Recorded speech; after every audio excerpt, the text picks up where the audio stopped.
رب اشرح لي صدري ويسر لي أمري واحلل عقدة من لساني يفقهوا قولي اللهم ثبتنا عند الموت بلا إله إلا الله اللهم اجعلنا من الذين آمنوا وعملوا الصالحات وتواصوا بالحق وتواصوا بالصبر آمين يا رب العالمين।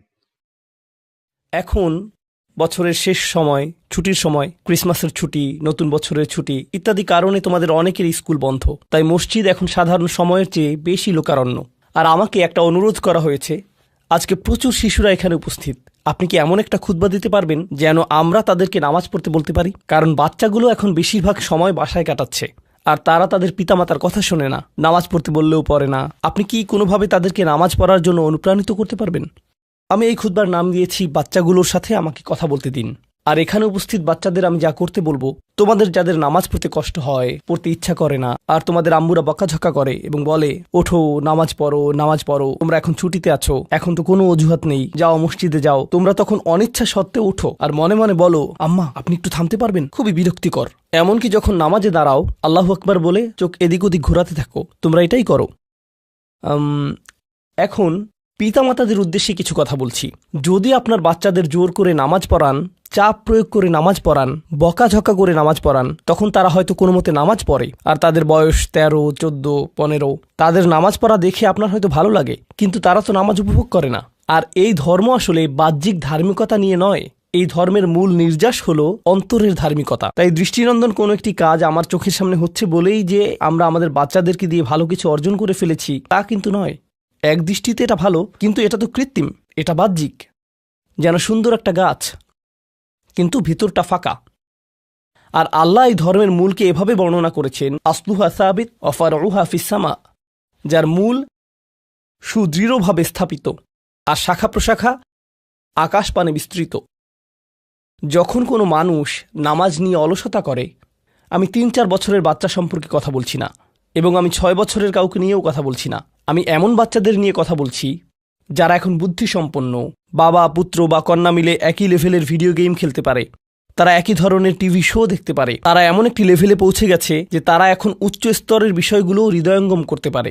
আপনার যেসব বিষয়ে আগ্রহ আছে তার কিছু কিছুতে তাদেরও আগ্রহ আছে। টিভিতে আপনি যদি কোনো খেলা দেখেন, তারাও আপনার সাথে দেখে। কিছু কিছু বিষয়ে তারা বুদ্ধিগত দিক থেকে আপনার সমপর্যায়ের। অবশ্যই তারা শিশু, তাদের ব্রেইন এখনো পুরোপুরি পূর্ণতা পায়নি, এখনো কম ক্ষমতা সম্পন্ন, কিন্তু কিছু পর্যায়ে তারা ইতিমধ্যে বুদ্ধিমান সত্তা হয়ে গেছে এবং এখন তারা নিজস্ব সিদ্ধান্ত নেওয়ার ক্ষমতা প্রদর্শন করছে। তারা নিজের জন্য চিন্তা করতে পারে এবং বুদ্ধিমান প্রশ্ন করতে পারে।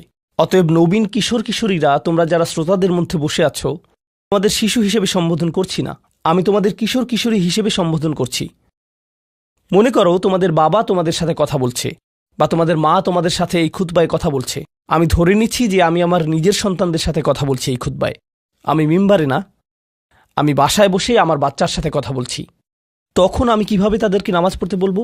প্রথম যে বিষয়টা বলে আমি কথা শুরু করতে যাচ্ছি তা হলো, প্রিয় সন্তান, এমন একটি সময় ছিল যখন আমি তোমার কথা জানতাম না, তোমার সাথে আমার কোনো সম্পর্ক ছিল না, তোমার কোনো অস্তিত্ব ছিল না, আমি তোমার ব্যাপারে কোনো পরোয়া করতাম না, তোমার কথা কখনো চিন্তা করতাম না, তুমি আমার নিকট কিছুই ছিলে না। লাম ইয়াকুন শাইআম মাযকুরা। কোরআন বলছে মানুষের জীবনে এমন একটা সময় ছিল যখন কেউ তাকে স্মরণ করত না, একেবারেই না। আমি তোমাকে একটুও ভালোবাসিনি, কারণ তুমি আমার নিকট জিরো ছিলে, কিছুই না। কিন্তু হঠাৎ করে আমার জীবনে তোমার আগমন ঘটল। এমনকি যখন আমি জানতে পারলাম যে তোমার মা তোমার জন্ম দিবে, যখন সে তার পেটের মধ্যে তোমাকে বহন করে চলছিল, এমনকি তোমার মাও ভাবত কেমন হবে আমার সন্তানটা, কিন্তু আমার কোনো ধারণাই ছিল না, আমার কাছে কোনো তথ্য ছিল না। আমার একটা অংশ এই ভয়ে থাকতো যে তুমি হয়তো আমার মতো হবে, কিন্তু আমার কোনো ধারণাই ছিল না কেমন মানুষ হবে তুমি। এমনকি তুমি যখন একটু একটু করে বড় হচ্ছিলে, তুমি যখন একদম ছোট বাচ্চা ছিলে, আমি আসলে জানতাম না তুমি কে। আমি শুধু জানতাম তোমাকে খাওয়াতে হবে, আর মাঝে মাঝে তোমার থেকে দুর্গন্ধ আসতো। এছাড়া তোমার সম্পর্কে আমি তেমন কিছুই জানতাম না। এখন তুমি যেহেতু বড় হয়ে উঠছো, এখন আমরা পরস্পর কথা বলতে পারি এবং যোগাযোগ করতে পারি। তুমি স্কুলে যাচ্ছ, আমরা একই বাড়িতে বাস করি। আমি শুধু তোমাকে জানাতে চাচ্ছি, আমাদের মধ্যে এই সম্পর্কটি সবসময় বর্তমান ছিল না। আমি তোমাকে আরও জানতে চাই, এই সম্পর্কটি সবসময় বর্তমান থাকবেও না। খুবই অল্প কিছু সময়ের জন্য আমরা দুজন একত্রে থাকব, আর অল্প কিছু দিনের মধ্যেই তুমি পুরোপুরি বড় হয়ে যাবে, তুমি যুবক হওয়ার পথে। এটা খুব দূরের জিনিস না। বস্তুত তোমার বাচ্চাকাল থেকে এখন পর্যন্ত সময়টাকে আমার কাছে 1 মাসের মতো মনে হয়। চোখের পলকে তুমি এখনকার তুমি হয়ে গেছো। কিছু বুঝে উঠতে উঠতেই তুমি বড় হয়ে যাবে। একদিন ইউনিভার্সিটিতে যাবে, চাকরি করবে, বিয়ে করবে, এর সব কিছুই ঘটবে ইনশাআল্লাহ, যদি আল্লাহ ইচ্ছে করেন। যখন ওই ব্যাপারগুলো ঘটবে তখন আমাদের সম্পর্কটা আর আজকের মতো থাকবে না। বাড়িতে এসে তুমি আমার কাছে ছুটে আসবে না, তুমি আমার সাথে সময় কাটাবে না, তোমার নিজের চাকরি থাকবে, পরিবার থাকবে, স্ত্রী থাকবে বা স্বামী থাকবে, তোমার তখন নিজের জীবন থাকবে। সুতরাং আমাদের হাতে একত্রে যে সময়টুকু আছে তা খুবই সীমিত। এমনকি এই সময়টুকুতেও তোমার স্কুল আছে, আমার চাকরি আছে, আমাকে বাজার করতে হয়। আমাদের হাতে হয়তো দৈনিক 20 মিনিট সময় থাকে সত্যিকারের কথা বলার। আমাদের একসাথে অতিশয় সংক্ষিপ্ত কিছু সময় থাকে। তুমি যখন বড় হয়ে যাবে তখন আমার সম্পর্কে তুমি শুধু আমাদের একত্রে কাটানো ওই গুটিকত মুহূর্তগুলোর কথাই স্মরণ রাখবে, কারণ আমাদের কাছে একত্রে কাটানোর মতো 24 ঘন্টা নেই, আমাদের নেই। তো মোট কথা, প্রথম যে জিনিসটি আমি তোমাকে জানাতে চাই তা হলো, আমি তোমাকে কোনো মতে চিনি। আমি জানি আমরা একত্রে বাস করি, কিন্তু আমি সত্যিই তোমার সম্পর্কে খুবই অল্প জানি। কেন জানো? কারণ কোনো মানুষ অন্য কোনো মানুষকে সত্যিকার অর্থে চিনে না। তুমি যা যা চিন্তা করো তার সবটা তো আমাকে বলো না, আর আমিও নিজের চিন্তার সবকিছু তোমাকে জানাই না। কিন্তু এমন এক সত্তা আছেন যিনি তোমাকে চিনতেন, এমনকি যখন তুমি আমার নিকট কিছুই ছিলে না তখনও। এমন এক সত্তা আছেন যিনি তোমাকে তখনও ভালোবাসতেন যখন সৃষ্টি জগতের কেউই তোমাকে ভালোবাসতো না, এই জগতের কেউই তোমাকে স্নেহ করতো না। এমন এক সত্তা আছেন যার সাথে তোমার সম্পর্কটা আগামীতেও থাকবে, যদিও তোমার আমার সম্পর্ক আগামীতে পরিবর্তিত হতে যাচ্ছে। ছোটবেলায় আমার বাবার সাথে আমার এক ধরনের সম্পর্ক ছিল, কলেজে পড়ার সময় তার সাথে সম্পর্কটা অন্য ধরনের ছিল, আর এখন তার সাথে আমার সম্পর্কটা সম্পূর্ণ ভিন্ন রকম। যদিও আমরা একই মানুষ আছি, কিন্তু আমাদের সম্পর্কে আমূল পরিবর্তন এসে গেছে। কিন্তু একজন এমন আছেন যিনি সর্বদা তোমাকে ভালোবেসে গেছেন, তোমাকে নিরাপত্তা দিয়ে গেছেন, তোমার ভালোর জন্য পরিকল্পনা করে গেছেন, তোমার যত্ন নিয়েছেন একেবারে শুরু থেকেই, আর তিনি সব সময় তা করে যাবেন। আর সেই সত্তা আমি নই, আমি তোমার জীবনের একটা পর্ব মাত্র। এটা সুন্দর একটা পর্ব যা আল্লাহ তোমাকে আমাকে একত্রে দান করেছেন, কিন্তু এটা কোনো স্থায়ী পর্ব নয়। এটা ছিল প্রথম ব্যাপার যা আমি তোমাকে জানাতে চেয়েছি। দ্বিতীয় যে বিষয়টি আমি তোমাকে জানাতে চাই তা হলো, আমি যখন তোমাকে নামাজ পড়তে বলি বা কোনো কিছু করতে বলি, তোমার তখন মনে হয় আমি তোমাকে নিয়ন্ত্রণ করছি, তোমার উপর বসগিরি দেখাচ্ছি, তোমাকে কেবল এটা ওটা করতে বলি। আমি চাই তুমি জেনে রাখো, আমার পক্ষে আসলে তোমাকে নিয়ন্ত্রণ করা সম্ভব নয়। আমি তোমাকে উপদেশ দিতে পারি, কঠোরতা দেখাতে পারি মাঝে মাঝে, এটা সত্য, কিন্তু অতি সত্বর তুমি এতটা বড় হয়ে যাবে যে তখন যত জোরেই আমি চিৎকার চেঁচামেচি করি না কেন, আমার কণ্ঠস্বর যত উঁচুই করি না কেন, যত হতাশাই ব্যক্ত করি না কেন, এতে কোনো লাভ হবে না। কারণ তোমার সিদ্ধান্তগুলো তুমিই নিবে। তুমি এরকম বলবে, আচ্ছা বাবা, আমি একটু পরে তোমাকে কল দিচ্ছি, আমাকে এখন যেতে হবে, আর একটা কল এসেছে। তুমি তখন আমাকে অপেক্ষায় রাখবে আর নিজের কোনো প্রয়োজন সারবে। মূলত অধিকাংশ সময় তোমার পছন্দ অপছন্দের উপর আমার কোনো নিয়ন্ত্রণই থাকবে না। তুমি যখন স্কুলে থাকো এবং বন্ধুদের সাথে আড্ডা দাও, তাদের সাথে কথাবার্তা বলো, আমি ওইসব কথাবার্তার কোনো কিছুই নিয়ন্ত্রণ করি না। আর আমি যদি ইতিমধ্যেই তোমাকে আইপ্যাড বা ফোন বা এরকম কিছু দিয়ে থাকি, আর এগুলো দিয়ে তুমি তোমার বন্ধুদের সাথে যোগাযোগ করো, তুমি তখন কোন ধরনের যোগাযোগ করো তার উপর আমার কোনো নিয়ন্ত্রণই থাকে না। এমনকি যদি আমি ওইসব ডিভাইসে প্যারেন্টিং কন্ট্রোল অ্যাপস ইনস্টল করে দেই, তবুও আমি তোমার চিন্তা নিয়ন্ত্রণ করতে পারি না। আমি কিছুটা নিয়ন্ত্রণ পেতে পারি, কিন্তু সেটা খুবই সীমিত। তবে এমন একজন আছেন যিনি নিয়ন্ত্রণ করে গেছেন তোমার শরীরের প্রতিটি কোষ। একসময় তুমি যে মাইক্রোস্কোপিক তরল পদার্থ ছিলে, সেটাও তিনিই নিয়ন্ত্রণ করে গেছেন, যা তোমার মায়ের গর্ভে বড় হচ্ছিল, যা নিয়ন্ত্রণ করছিল তোমার জেনেটিক ক্রোম, যার উপর ভিত্তি করে তোমাকে সৃষ্টি করা হয়েছে। কেমন হবে তোমার শরীরের রং, তোমার চুলের আকৃতি, তোমার চোখ, তোমার বুদ্ধি কেমন হবে, তুমি কতটা লম্বা বা বেটে হবে, এর সবকিছুই তিনিই নিয়ন্ত্রণ করে গেছেন। তোমার উপর আসলে তার নিয়ন্ত্রণ আছে, আমার নয়। আমার একটি কথা মনে পড়ে গেল, যা রাসূল সাল্লাল্লাহু আলাইহি সাল্লাম তার মেয়ে ফাতিমা রাদিয়াল্লাহু আনহাকে বলেছিলেন, ইয়া ফাতিমা বিনতি মুহাম্মদ ইত্তাকিল্লাহ ফা ইন্নী লা আমলিকু লাকি মিনাল্লাহি শাইআ। ও ফাতিমা, মুহাম্মাদের কন্যা, আল্লাহর ব্যাপারে সচেতন থাকো। আল্লাহর নিকট আমার কোনো কর্তৃত্ব থাকবে না তোমার ব্যাপারে। এখন আমরা পরবর্তী পয়েন্টে এসে গেছি, যা এই কথার সাথে সম্পর্কিত। আমার যেহেতু নিয়ন্ত্রণ নেই, সত্য হলো তোমার ব্যাপারে আমি যতই সংরক্ষণশীল হই না কেন, আর আমি চাই যে তুমি ভালো করো, তবুও তোমার ভালো আমি নিয়ন্ত্রণ করি না, আর আমি এর জন্য দায়বদ্ধ নই। আল্লাহ প্রতিটি মানবকে তার নিজের জন্য দায়বদ্ধ করে সৃষ্টি করেছেন।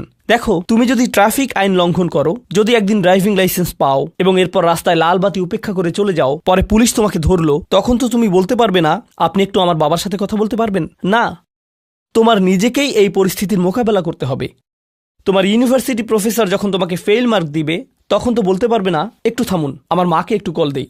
না, তুমি নিজেই এই ফেইলের জন্য দায়ী। আইনের কোর্টে তোমার কাজের জন্য তুমি দায়ী, ইউনিভার্সিটিতে তোমার পাস ফেলের জন্য তুমি দায়ী, তোমার চাকরিতে তুমি তোমার জন্য দায়বদ্ধ, তোমার স্বাস্থ্যের ক্ষেত্রে তুমি কি আহার করো তুমি তোমার জন্য দায়বদ্ধ। নিজেকে যে কোনো বিপদে ফেললে এবং নিজের কোনো ক্ষতি করলে তুমি দায়বদ্ধ তোমার জন্য। তোমার বয়স যত বাড়বে, তোমার স্বাধীনতা যত বাড়বে, তোমার দায়বদ্ধতাও তত বৃদ্ধি পাবে। কেউ তোমাকে নিয়ন্ত্রণ করবে না এবং তোমার কাজের জন্য অন্য কেউ দায়ী হবে না। লা তাজিরু ওয়াজিরাতুন উযরা উখরা, কোনো ভার বহনকারী অন্যের ভার বহন করবে না। আমি আসলে তোমার জন্য দায়ী নই। আর শেষ বিচারের দিন আমরা প্রত্যেকে সম্পূর্ণ একাকী আল্লাহর সামনে উপস্থিত হব। এখন এই দুনিয়াতে আমরা একসাথে একত্রে বসবাস করছি, আমরা একই পরিবারের সদস্য, আমরা কোলাকুলি করি, আমি আমৃত্যু তোমাকে ভালোবাসি, আমি সর্বদা তোমাকে নিয়ে চিন্তা করি। কিন্তু সামনে এমন একটা দিন আসছে যেদিন আমরা আমাদের সমগ্র অস্তিত্বের সবচেয়ে নিঃসঙ্গ সময় পার করব। বস্তুত শেষ বিচারের দিন তুমি যদি আমার কাছে দৌড়ে আসো, এমন হতে পারে যে আমি তোমার থেকে দৌড়ে পালাবো। তোমাকে চিনি না আমি, দূর হও আমার কাছ থেকে। আমি এখন আমার হিসেব নিয়ে চিন্তিত, কারণ তোমার সাথে আমার সম্পর্কটি ছিল সামান্য কয়েকটি ক্ষুদ্র সেকেন্ডের জন্য আল্লাহর সাথে সম্পর্কের তুলনায়, যে সম্পর্কটি আরো অনেক বড়, অনেক বেশি পুরনো, আর ওটা থাকবে আরো বেশি সময় ধরে। আমাকে এখন ওই সম্পর্কটা নিয়ে ডিল করতে হবে শেষ বিচারের দিন। অতএব আমাদের এই সম্পর্কটি ইয়াউমা ইয়াফিরুল মারউ মিন আখিহি ওয়া উম্মিহি ওয়া আবিহি, এই ধরনের সব আয়াত। লোকটি পালাবে তার মা থেকে, তার বাবা থেকে, তার ছেলে মেয়েদের থেকে, তার ভাই বোনদের থেকে, তার স্ত্রী বা স্বামী থেকে। কেউ কেউ ভাবছেন স্ত্রী থেকে পালানো, এটা তো আমি বর্তমানেও করি। তো পরবর্তী যে বিষয়টি আমি তোমাকে জানাতে চাই তা হলো, আমি তোমার কাছ থেকে সম্মান অনুভব করতে চাই, ঠিক যেভাবে তুমিও আমার প্রদত্ত যত্ন অনুভব করতে চাও। তুমি যখন কাউকে ভালোবাসো তখন কেমন যেন তার কাছে তোমার একটা চাহিদা তৈরি হয়। আমার নিকট তোমার চাহিদা হলো বাসার সমস্ত প্রয়োজন ঠিকমতো মেটানো হচ্ছে তো, আমার দায় দায়িত্বের অন্তর্ভুক্ত। আমার কাছে তোমার চাহিদা হলো আমি যেন কারেন্ট বিল প্রদান করি, ঘরের এসিটা যেন কাজ করে। তুমি চাও আমি যেন তোমার স্কুলে যাওয়া নিশ্চিত করি, তুমি চাও আমি যেন তোমাকে জামা কাপড় কিনে দেই। এগুলো আমার দায়িত্ব। আর আমি চাই তুমি যেন আমাকে কিছুটা সম্মান প্রদর্শন করো এবং শ্রদ্ধা দেখাও এবং আমার কথা শোনো। এগুলো তো সবাই বুঝে, কিন্তু আল্লাহর সাথে তোমার সম্পর্কটা অন্যরকম। তার কাছ থেকে তোমার অনেক কিছু দরকার, কিন্তু তোমার কাছ থেকে তার কোনো কিছুরই দরকার নেই। তোমাকে তার একটুও প্রয়োজন নেই, আসলেই তার কারোরই দরকার নেই বা কোনো কিছুরই দরকার নেই। চলো তোমার সম্পর্কে কথা বলি। তুমি যখন বলো আমাকে কেন নামাজ পড়তে হবে, আমার নামাজ আল্লাহর কেন এত দরকার, তোমার কোনো কিছুরই আল্লাহর প্রয়োজন নেই। এই নামাজ কোনোভাবেই তার উপকারে নয়। আল্লাহ এমনকি বলছেন যখন কোনো কিছুই থাকবে না, চলো কোরআন থেকে একটা উদাহরণ দেই। যখন এই মহাবিশ্বে কিছুই থাকবে না, চলো কয়েক সেকেন্ডের জন্য আল্লাহর গৌরব নিয়ে কথা বলি। সম্প্রতি বিশ্বকাপ চলার সময় আমি কাতারে ছিলাম। যেই টিম জয়লাভ করে, আর্জেন্টিনা জয়লাভ করে, তাদের জন্য এটা ছিল একটা দারুণ গৌরবময় মুহূর্ত। সবাই তাদেরকে নিয়ে আনন্দ উৎসবে মুখর। কল্পনা করো খেলোয়াড়টাকে নিয়ে উৎসব চলছে, কিন্তু কোনো দর্শক নেই, কোনো ক্যামেরা নেই, কোনো স্টেডিয়াম নেই, কিচ্ছু নেই। একটা লোক একা একা একটি দ্বীপে বাস করে, সে ফুটবলটাতে লাথি দিয়ে একটা গোল করে ফেলল আর বলে উঠল, ইয়ে আমি সেরা। কিন্তু কেউ তো সেখানে নেই। এমন ঘটনার কথা শুনলে মনে করবে এই লোকটি পাগল হয়ে গেছে, তাই না? গৌরব পেতে হলে গৌরব করার মতো একদল দর্শক থাকতে হবে। স্বীকৃতি পেতে হলে একদল মানুষ আশেপাশে থাকতে হবে যারা স্বীকৃতি দিবে। প্রশংসা পেতে হলে, কদর পেতে হলে নিজে নিজে তো আর প্রশংসা পেতে পারো না। এমন কেউ থাকতে হবে যে তোমার জন্য এই প্রশংসাটা করবে। কিন্তু আল্লাহ বলেন, কুল্লু মান আলাইহা ফান ওয়ায়াবকা ওয়াজহু রাব্বিকা যুল জালালি ওয়াল ইকরাম। তিনি বলেন সব কিছুই ধ্বংস হয়ে যাবে এই ধরাপৃষ্ঠের, তথাপি তোমার রবের চেহারা থেকে যাবে। আল্লাহই একমাত্র সত্তা, যিনি তখনও মহিয়ান এবং গরিয়ান। এমনকি যখন তার প্রশংসা এবং গৌরব বর্ণনা করার কেউ থাকবে না, অন্য যে কারো ক্ষেত্রে কাউকে না কাউকে এটা করে দিতে হয়। তাই আল্লাহর প্রয়োজন নেই আমার নামাজের, আমার হালাল মুরগি খাওয়া আল্লাহর প্রয়োজন নেই, আমার মন্দ বলা থেকে বিরত থাকাও আল্লাহর প্রয়োজন নেই। তাই নিজের মাথা থেকে এই চিন্তা দূর করে দাও যে নামাজ পড়ার মাধ্যমে তুমি কোনোভাবে অন্য কারো উপকার করছো। আল্লাহ এমনকি বলছেন, ইয়ামুন্নুনা আলাইকা আন আসলামু, তারা মনে করে তারা ইসলাম গ্রহণ করে তোমাকে ধন্য করেছে। লা তামুন্নু আলাইয়া ইসলামাকুম, আমাকে বলতে এসো না যে তোমার ইসলামের মাধ্যমে তুমি কোনোভাবে আমার উপকার করেছো। বালিল্লাহু ইয়ামুন্নু আলাইকুম, বরং আল্লাহই তোমাদের প্রতি অনুগ্রহ করেছেন। এখন পরবর্তী বিষয়, আচ্ছা কেউ একজন নামাজ পড়ে না কেন? আমি তোমার সম্পর্কে বলছি না, আমার প্রিয় ছেলে বা প্রিয় মেয়ে। শুধু প্রশ্নটি নিয়ে চিন্তা করো যে মানুষ কেন নামাজ পড়ে না। এর অনেকগুলো উত্তর থাকতে পারে, আর এই প্রশ্নের উত্তর আল্লাহর কাছেও আছে। উত্তরটা খুবই ভয়ঙ্কর। এই উত্তরটি আমি খুতবার শুরুতে পড়েছি। তিনি বলেন, ফালা সাদ্দাকা ওয়ালা সাল্লা ওয়ালাকিন কাযযাবা ওয়া তাওয়াল্লা, সে আসলে সত্য গ্রহণ করেনি এবং সে নামাজও পড়েনি। তিনি কাফের সম্পর্কে বলছিলেন। তিনি দুইটা জিনিস বলেছেন, এই লোকটি সত্য গ্রহণ করেনি এবং নামাজও পড়েনি। কথাটা ভাবনার উদ্রেক করে।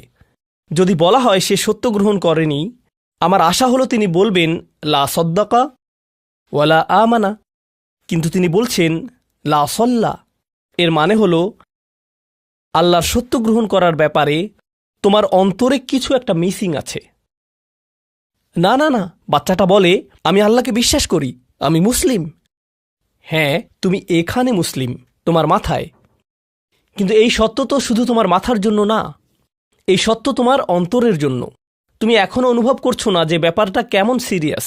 তুমি এখনো উপলব্ধি করছো না যে এটা কি। মাঝে মাঝে কোনো বিষয় তুমি জানো হয়তো, কিন্তু এই নিয়ে চিন্তা করা থেকে পালিয়ে বেড়াও।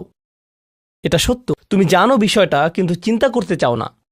আর তাই এটা যেহেতু মিসিং, ঠিক এই কারণে আমি সহজেই নামাজের কথা ভুলে যাই কখনো কখনো, এবং তুমিও ভুলে যাও কখনো কখনো।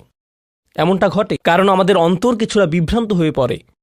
দিনের এই সত্যতা, আল্লাহকে সেই সত্যটা, সেই অকাট্য সত্যটা আমাদের মস্তিষ্কের পেছনের কোনো একটা সেলফে গিয়ে পড়ে থাকে। আমরা অন্য কিছুতে ব্যস্ত হয়ে পড়ি এবং এই নিয়ে আর চিন্তা করি না। আল্লাহ এটাই বলেছেন। সুতরাং তোমার নামাজ পড়া আল্লাহর প্রয়োজন নেই। এমনকি তুমি যদি নামাজ পড়ো, আমি পড়তে বলছি এই কারণে, তখন কি করো? নামাজের জন্য কিভাবে নিয়ত করো? তখন আমি 4 রাকাত নামাজ পড়বো, দাঁড়ালাম, কারণ আমার আব্বা বারবার পড়তে বলছেন। আল্লাহু আকবার। নবী সাল্লাল্লাহু আলাইহি সাল্লাম আমাদের বলেছেন, নিয়ত সঠিক না হলে কাজের কোনো মূল্য থাকে না। ইন্নামাল আমালু বিন্নিয়াহ, ইন্নামাল আমালু বিন্নিয়াত। এমনকি যদি তুমি কাজটা করেও থাকো কিন্তু তোমার নিয়ত ছিল আমি শুধু তোমাকে বিরক্ত করি, এটাই তোমার নিয়ত, তখন এই নামাজ আমার যেমন কোনো উপকার করবে না, ঠিক তেমনি তোমারও কোনো উপকার করবে না। তোমার সত্যিকারের আন্তরিক নামাজ থেকে একমাত্র যে উপকৃত হবে সে হলো তুমি নিজে। এখন এটাই সেই প্রশ্নের উত্তর যে কেন একজন মানুষ নামাজ পড়ে না। আরও 2টা কথা তোমার সম্পর্কে বলতে চাই। তার মাঝে একটা হলো নামাজ পড়ার উদ্দেশ্য কি, কোন কারণে পড়ব। কারণ তুমি হয়তো ভাবছো নামাজ পড়ার উদ্দেশ্য হলো তুমি যেন জাহান্নামে না জ্বলো। নামাজ পড়ার উদ্দেশ্য হলো তুমি যদি নামাজ না পড়ো আল্লাহ তোমাকে ঘৃণা করবেন। নামাজ পড়ার উদ্দেশ্য হলো তুমি যদি নামাজ না পড়ো তুমি শাস্তি পাবে, অথবা তুমি আর মুসলিমই থাকবে না, ফেরেশতারা তোমাকে অভিশাপ দিবে। সমস্ত নেতিবাচক বিষয়। আল্লাহ ওই সমস্ত উদ্দেশ্যের কথা উল্লেখ করেননি। নেতিবাচক কিছু থেকে মুক্তি পাওয়া নামাজের মূল উদ্দেশ্য নয়। নামাজের মূল উদ্দেশ্য হলো ইতিবাচক কিছুর দিকে ছুটে চলা, এটাই নামাজের উদ্দেশ্য। এমন 2 ছাত্রের মধ্যে পার্থক্য যেন একজন লেখাপড়া করে যেন সে ফেল না করে, আর অন্যজন লেখাপড়া করে কারণ সে ওই সাবজেক্টটা পড়তে ভালোবাসে। একজন ছাত্র পড়ালেখা করছে পজিটিভ কিছুর জন্য, আর অন্যজন পড়ালেখা করছে কারণ সে এমন কিছু থেকে বাঁচতে চাচ্ছে যা নেগেটিভ। একজন কর্মচারী তার চাকরিটাকে দারুণ ভালোবাসে, আর অন্য একজন কর্মচারী শুধু চায় সে যেন চাকরিটা না হারায়। তারা একই চাকরি করছে, একেবারে অভিন্ন চাকরি, কিন্তু একজন চাকরিটা করতে পেরে কি যে খুশি, কত যে আনন্দ তার, আর অন্যজন খুবই হতাশ, সবসময় মনমরা ভাব। কেন? কারণ তাদের একজন এটা করছে ক্ষতিকর কিছু থেকে মুক্তি পাওয়ার জন্য, আর অপরজন এটা করছে উপকারী কিছুর দিকে ছুটে চলার জন্য। আল্লাহ কোরআনে যখন আমাকে নামাজ সম্পর্কে বলেছেন যে কেন আমাদের নামাজ পড়া দরকার, তিনি মূসা আলাইহিস সালামকে এই উত্তরটা বলে দিয়েছেন। যখন তিনি তার সাথে সাক্ষাৎ করেছিলেন তিনি বলেছেন, আকিমিস সলাতা লিযিকরি, আর আমাকে স্মরণ করার উদ্দেশ্যে নামাজ কায়েম করো। তোমার নামাজ ঠিক রাখো যেন তুমি তোমার রবকে স্মরণ করতে পারো। আমি তোমাকে ইতিমধ্যে বলেছি যে তোমার আমার সম্পর্কটা খুবই সীমিত, কিন্তু তোমার সাথে আল্লাহর সম্পর্কটা অনেক আগে থেকে শুরু হয়েছিল, আর তার সাথে তোমার এই সম্পর্কটা অনন্তকাল ধরে বলবৎ থাকবে। তাই সেই সম্পর্কটির কথা স্মরণে আনা আবশ্যক, কারণ ভালো যত কিছু তোমার কাছে আসে তা আসে ওই সম্পর্কটা থেকেই। সামান্য কিছু ভালো জিনিস তোমার বাবার কাছ থেকে আসে, কিছু কিছু ভালো জিনিস, কিন্তু সকল ভালো জিনিস যা তোমার কাছে আসে তা আসে একমাত্র ওই সম্পর্কটির কারণে। যদি তুমি চাও সকল উপকারী জিনিস তোমার জীবনে অবস্থান করুক, তখন তোমাকে অবশ্যই তার কথা স্মরণ করতে হবে যার নিকট থেকে সকল কল্যাণের আগমন ঘটে, যার নিকট থেকে সকল নিয়ামতের আগমন ঘটে, সকল রিজিকের আগমন ঘটে, সকল হেদায়েতের আগমন ঘটে। আর তাই আল্লাহ বলছেন সর্বোত্তম যে উপায়ে তুমি এটা করবে তা হলো নামাজের মাধ্যমে তুমি আমাকে স্মরণ করবে। এজন্যই তোমার নামাজ পড়া দরকার। আচ্ছা, পরিশেষে এজন্যই তোমার এটা করা উচিত, কিন্তু তুমি এটা করছো বলেই সঠিক নিয়ত সহকারে। আল্লাহ বলছেন কেবল এখানেই শেষ নয়, এর কিছু উপকারিতাও আছে। কিছু ভালো জিনিস তোমার পথে আসবে যখন তুমি সত্যি সত্যি আল্লাহকে স্মরণ করবে। যখন তুমি আল্লাহকে স্মরণ করবে যেভাবে তিনি চান সেভাবে, আর যে উপায়ে তিনি চান তা হলো এই নামাজগুলোর মাধ্যমে। তুমি যদি এটা করতে পারো, আল্লাহ বলছেন ইন্না সলাতা তানহা আনিল ফাহশা ওয়াল মুনকার। এমনকি এই আয়াতেও ওয়ালা যিকরুল্লাহি আকবার, তিনি বলছেন নামাজের মধ্যে এই উপকারটি আছে যে এটা তোমাকে অশ্লীলতায় পড়ে যাওয়া থেকে রক্ষা করবে। কারণ অশ্লীলতা তোমার চারপাশে বিরাজমান, আর আমি প্রিয় পুত্র তোমাকে এটার সম্মুখীন হওয়া থেকে রক্ষা করতে পারবো না। অশ্লীলতা তোমার ফোনে, অশ্লীলতা তোমার স্কুলে, অশ্লীলতা তোমার বন্ধুদের মাঝে, অশ্লীলতা ঈদের অনুষ্ঠানে, যখন কোনো কর্নারে গিয়ে বন্ধুদের সাথে আড্ডা দাও, অশ্লীলতার উপস্থিতি তুমি সর্বত্র দেখতে পাবে। প্রতিবার যখনই তুমি অশ্লীলতার দিকে এগিয়ে যাবে তোমার অন্তর ক্ষতিগ্রস্ত হয়ে পড়বে। আর আল্লাহ বলছেন যদি তুমি এই নামাজগুলো আদায়ে যত্নবান হও, এগুলো তোমাকে অশ্লীলতার করাল গ্রাস থেকে রক্ষা করবে। একবার যদি তুমি অশ্লীলতায় ডুবে যাও, তখন তুমি হয়ে পড়বে যেমন তুমি যদি দূষিত বাতাসে নিঃশ্বাস নাও, প্রথম তোমার কাশি আসবে, কিন্তু যদি এতে বেশিক্ষণ অবস্থান করো একসময় এতে তুমি অভ্যস্ত হয়ে পড়বে। অশ্লীলতাও ঠিক এরকম, এতে আকণ্ঠ নিমজ্জিত থাকলে একসময় এটাকে আর বড় অপরাধ বলে মনে হবে না, নিজেকে এর থেকে রক্ষা করার কোনো গরজ অনুভব করবে না আর, কারণ তোমার প্রতিরোধ ব্যবস্থা দূষিত হয়ে গেছে। এরপর তুমি এমনকি আরও বিষাক্ত আচরণের জন্য প্রস্তুত হয়ে যাবে, এমনকি আরও জঘন্য বিষয় ওয়াল মুনকার, এমনকি আরও ঘৃণ্য কাজও তোমার দ্বারা সম্পন্ন হয়ে যেতে পারে। অধপতনের অতল গহ্বরে হারিয়ে যাওয়া থেকে এই নামাজগুলো তোমাকে রক্ষা করবে। এই জন্যই তোমার নামাজ পড়া দরকার, এই সমস্ত কারণেই তোমার নামাজ পড়া প্রয়োজন। আমি বলেছি এই জন্য না, এই সমগ্র ভ্রমণের শেষে সিদ্ধান্তটা সম্পূর্ণরূপে তোমার। কারণ আল্লাহ হয়তো আগামীকালই আমাকে নিয়ে যেতে পারেন, আল্লাহ হয়তো আমাকে 1 বছরের মধ্যেই নিয়ে যেতে পারেন। তোমার এবং আমার মাঝে যে এই সম্পর্কটা বর্তমানে আছে, এমনকি যদি আমরা 100 বছরও বাঁচি, আমরা এর চেয়ে বেশি বাঁচতে পারবো না। একটা সময় আছে যখন এর সমাপ্তি ঘটবে, কিন্তু ওই সম্পর্কটি, তুমি যদি সত্যিই ওই সম্পর্কটি সম্মান করতে চাও, নামাজ পড়ো। তোমার প্রতি এটাই আমার উপদেশ। এখন আমি পিতামাতার উদ্দেশ্যে কথা বলবো। এটা হবে ছোট্ট একটা রিমাইন্ডার আমার জন্য এবং আমাদের সবার জন্য, আমাদের পিতামাতাদের জন্য। সন্তানাদি আল্লাহ প্রদত্ত একটা নিয়ামত, তাদেরকে এজন্য দেওয়া হয়নি যেন আমরা তাদের নিয়ন্ত্রণ করতে পারি। যত বেশি আমরা তাদেরকে নিয়ন্ত্রণ করতে চাইব, তত বেশি হতাশ হব সকল অবস্থাতেই। আমি দেখেছি এমনটা, বিশেষ করে যে পরিবারগুলো তাদের সন্তানদের দিনের সুরক্ষা করতে চায়, তারা যত বেশি সন্তানদের উপর জোর করে দিন চাপিয়ে দিতে চায়, তত বেশি ওই ছেলেমেয়েগুলো অদ্ভুত সব উপায়ে বিদ্রোহ প্রকাশ করে। কারণ যে বিষয়টা আল্লাহ চান আপনি তাদেরকে প্রদান করুন, আপনার ছেলেমেয়েদের কাছে আপনার যে সুযোগ আছে সেটা তাদেরকে আপনার আদেশ নিষেধ মানতে বাধ্য করার জন্য নয়। সুযোগটা এই জন্য দেয়া হয়েছে যেন আপনি তাদেরকে এমন সব বিষয়ে চিন্তা করাতে পারেন যা শুধু আপনার পক্ষেই চিন্তা করানো সম্ভব। তাদেরকে এমন সব বিষয়ে পছন্দ করাতে পারেন যা শুধু আপনার পক্ষেই পছন্দ করানো সম্ভব। আপনার বাচ্চাটা বাস্কেটবল পছন্দ করে কারণ সে আপনাকে বাস্কেটবল খেলতে দেখেছে। সে প্লে স্টেশন পছন্দ করে কারণ সে তার বাবাকে প্লে স্টেশনে খেলতে দেখেছে। এভাবে আপনি বাচ্চাটার অন্তরে কোনো কিছুর জন্য ভালোবাসা তৈরি করে দিতে পারেন, কারণ আপনি যেরকম আপনার পক্ষে এটা করা সম্ভব। আর যখন বাচ্চাদেরকে বলতে থাকেন তোমার হোমওয়ার্ক করো, তোমার হোমওয়ার্ক করো, আপনার সন্তানের বয়স যখন 40 হবে সে তখন বলবে না আমি হোমওয়ার্ক ভালোবাসি, কিন্তু 40 বছর বয়সেও সে বলবে আমি বাস্কেটবল ভালোবাসি, আমার বাবা সবসময় বাস্কেটবল খেলতেন। আপনি যা ভালোবাসেন তা ট্রান্সফার হয়ে তার কাছে চলে যায়, আর যা করতে বলেন তা প্রত্যাখ্যাত হয়ে যায়। এমনটি আপনার ক্ষেত্রেও ঘটেছিল। আপনার ছেলে মেয়েদের কথা ভুলে যান, আপনার নিজের বাস্তবতাও এটাই। আপনার বাবার কিছু কিছু জিনিস যে আপনি এখনও পছন্দ করেন তা ভালোবাসার মাধ্যমে আপনার নিকট ট্রান্সফার হয়েছিল, আর আপনার বাবার ওই ব্যাপারগুলো আপনি অপছন্দ করতেন যা তিনি জোর করে আপনাকে গেলাতে চেয়েছিলেন। এখানে উপবিষ্ট প্রত্যেকের বাস্তবতা এটাই, শুধু সেগুলোই গ্রহণ করেছি যেগুলো ভালোবাসার মাধ্যমে হস্তান্তরিত হয়েছিল। ঠিক এই ইশারাটাই আমাদের পিতামাতাদেরকে দেয়া হয়েছে সূরাতুল ইসরার এই আয়াতে, রব্বির হামহুমা কামা রব্বায়ানি সগীরা। রব্বায়ানি মানে যখন তারবিয়া ব্যবহার করা হয় একটি চারাগাছ বড় করার জন্য, আপনাকে চারাগাছটির যত্ন নিতে হবে, এর সযত্নে প্রতিপালন করতে হবে।